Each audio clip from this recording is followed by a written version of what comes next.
So even though it's like crazy dry weather right now due to Obama creating global warming, I do actually think that having this Mudguard can be a good idea, because you never know when you're gonna have like a shit storm of a bad muddy ride. This is a Fox 36-38 specific mount, so it's a bit different than some other ones. The first thing you want to do actually is to add a sticker, because sticker really does make you cool and fast, of course.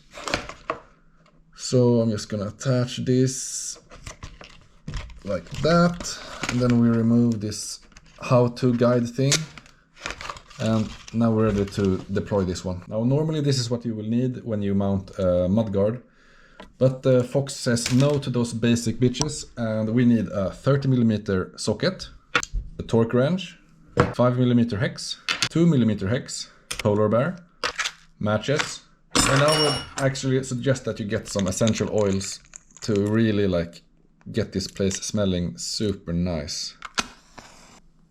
I would start by removing the wheel. You don't have to, but I think it can be a good idea just to get it out of the way. I'll get your cleanest dirty rag and make sure that there's like no dirt and stuff, because we're going to open the fork, so we don't want any dirt getting into the fork. Then you put the bike on your wife's favorite furniture and you put the fork in this position to have these boys facing upwards. So you don't want to get any oil leakage here. Then we can press these buttons to release any air. Now we can open this up. And don't be alarmed if you get a bit of oil leak when you push these buttons. You shouldn't get like a lot, but a bit is fine. And no, you don't need to like release the air out of the complete system. Open up the socket.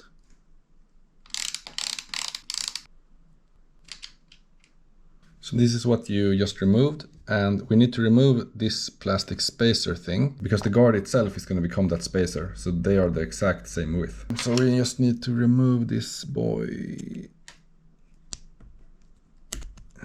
There we go. Now you do the same on the other side. And then while you're in here, maybe clean away some dirt. Then you place the guard.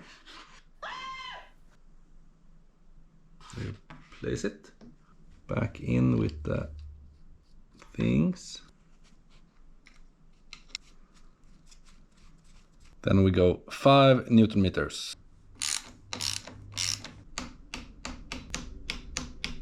And finally we use the tiny screws in the tiny holes down there. And this is where you need your 2mm. And there we go. Nice. Now we can go like extremely uncomfortably fast on this bike. Yeah, I'm not the greatest fan of a Mudguard, don't like the way it looks, but all the cool kids in my class, they have one, so I wanted one as well, of course. Yeah, that's it. Thanks for watching. Subscribe for more, or unsubscribe for less. Thank you.